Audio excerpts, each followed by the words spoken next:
bago ako mag-proceed sa aking araw ngayon. Magluto muna ako ng pananghalian. Bigisa muna ako ng manok. Mag-iimbento ako dahil wala akong hipon. Ito ang ihahalo ko sa aking gulay na langka. Ito ang ihahalo ko. Maggulay akong langka na gata. Pero manok ang ihalo ko. Wala akong hipon eh. Wala rin akong daing. Ayan siya oh. Itigaan ko pa yan. Ayan. Nagbabrown-brown na ang aking manok guys. Ilunod ko na yung aking gulay na langka. Nagbabrown-brown na siya. Kaya okay na yan. Hinilaan ko lang kasi ng apoy niyan eh. Habang nagpipiga ako ng aking langka. Ito yung aking langka oh. Ayan. Salamat nga pala sa aking anak na si Charm Solo. Dahil naisip niyang padalahan ako nito. Ang sarap. Salamat na. Lulunod ko na siya. Igigisa ko muna siya bago ko siya lagyan ng gata ng niyog. Coconut milk.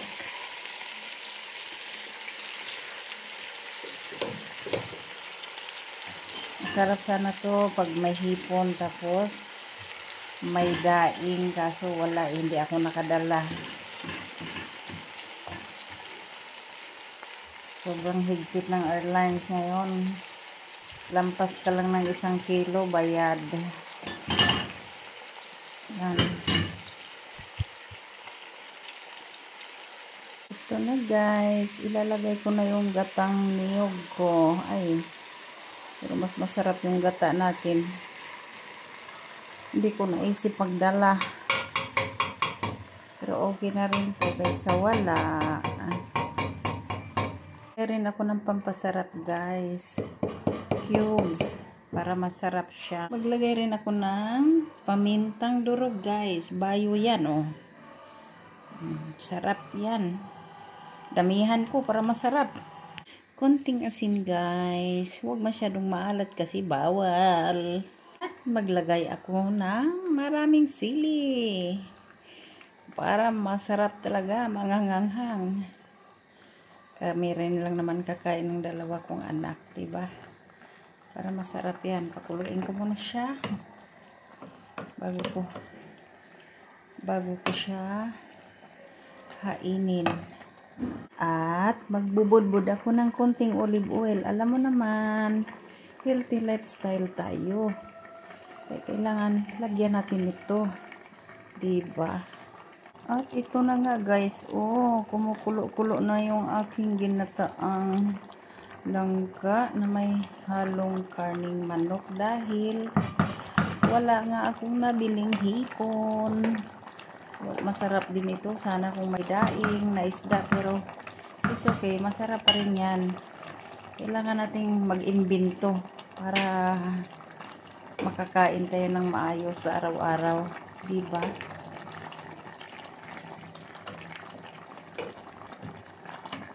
Ayan. Sarap na yan siya guys. Oh. Luto na siya finally. Ayan ang chicken sa loob oh. Luto. Bango. Ang sarap. Ang bango-bango niya guys. Ang bango-bango. Ang sarap-sarap. Diba?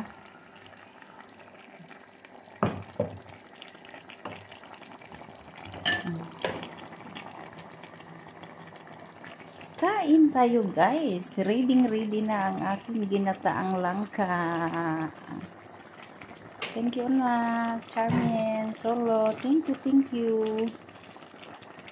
At naisipan mong padalhan ako ng ganito. Hindi ko rin naisip to. Ang pinangarap ko lang makakain ng gulay na langka. Thank you so much.